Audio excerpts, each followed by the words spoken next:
Salam sehat, salam sejahtera bagi seluruh jemaat GKKK Malang yang berulang tahun. Kita lanjutkan renungan kita kemarin tentang peran kaum wanita di tengah gereja. Kali ini kita akan melihat bagaimana identitas perempuan di dalam Perjanjian Baru melalui kacamata Tuhan Yesus dan juga Rasul Paulus. Perjanjian Baru sebenarnya mengajarkan satu penghormatan yang luar biasa terhadap nilai dan martabat kaum perempuan. Pengajaran ini bukan nampak hanya pada pengajaran Tuhan Yesus, tapi juga di dalam pengajaran Rasul Paulus. Kita akan melihat yang pertama bagaimana identitas perempuan di mata Tuhan Yesus.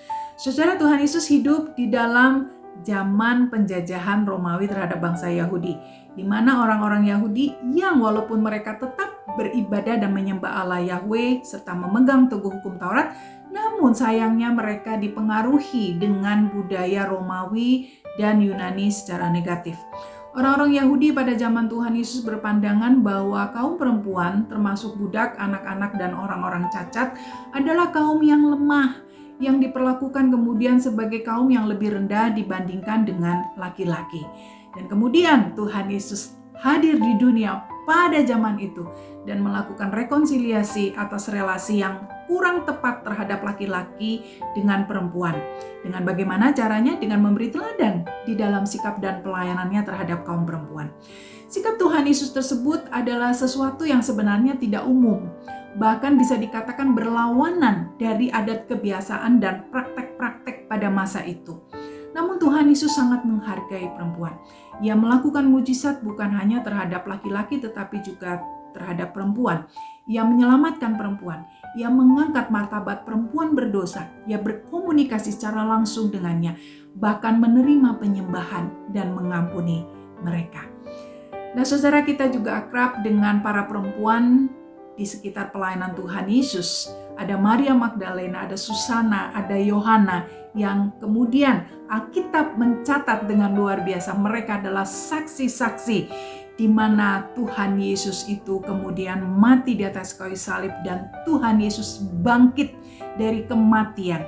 Sesuatu yang tidak umum pada waktu itu. Dan kemudian Alkitab mencatat bahwa para perempuan itu yang lemah itu, yang dianggap tidak layak menjadi saksi, tapi mereka diangkat oleh Tuhan Yesus dan mereka diperlakukan dengan begitu terhormat, menjadikan mereka sebagai saksi akan kematian dan kebangkitan Tuhan Yesus.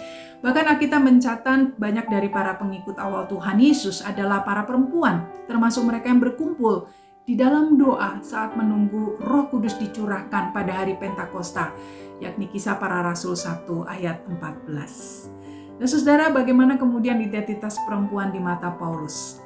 Seperti halnya Tuhan Yesus di dalam tulisan-tulisannya, Paulus juga menganggap dan sangat menghargai perempuan sebagai rekan kerjanya yang penting. Roma 16 ayat 1-16, Kolose 4 ayat 15, 2 Timotius 1 ayat 5. Bahkan di dalam Filipi 4 ayat 3, Paulus berkata, "Ku minta kepadamu juga Sunsukos, temanku yang setia, tolonglah mereka," yakni para perempuan, "karena mereka telah berjuang dengan aku dalam pekabaran Injil, bersama-sama dengan Clemens dan kawan-kawanku sekerja yang lain, yang nama-namanya tercantum dalam kitab kehidupan." Di sini Paulus sangat diberkati dengan kehadiran para perempuan yang berjuang bersamanya mengabarkan Injil. Nah, saudara, Alkitab juga mencatat dari 17 perempuan yang ditulis di dalam surat-surat Paulus, ada 2 perempuan yang dengan detil ditulis oleh Paulus, yakni Priscilla dan Phoebe. Ayat-ayatnya sangat banyak ya. Nah, dalam 1 Timotius 2 ayat 11 dan 12, satu waktu Rasul Paulus mengajari rekan kerja mudanya yang bernama Timotius tentang apa yang harus dan tidak boleh dilakukan oleh kaum perempuan di dalam pertemuan ibadah di gereja Korintus. Dia mengatakan, "Seharusnya lah perempuan berdiam diri dan menerima ajaran dengan patuh. Aku tidak mengizinkan perempuan mengajar dan juga tidak mengizinkannya memerintah laki-laki. Hendaklah ia berdiam diri." Saudara, ada 2 perbedaan penafsiran yang sangat besar secara konteks maupun secara eksegesis. Namun karena panjang, tentu kita tidak bisa membahas hal ini. Sebenarnya saudara, melalui ayat-ayat ini Rasul Paulus bukan mendiskriminasikan perempuan, tetapi hendak menegaskan bahwa ada peran dan fungsi spiritual yang berbeda antara laki-laki dan perempuan di dalam gereja. Secara positif tentu saja, agar pelayanan di gereja dapat berjalan dengan maksimal. Dan ini sebagaimana juga sesuai dengan bagaimana Tuhan merancang laki-laki dan perempuan yang berbeda secara gender untuk memenuhi peran dan fungsinya di rumah. Ya, bagaimana suami sebagai kepala rumah tangga dan istri sebagai penolong yang sepadan dan setara.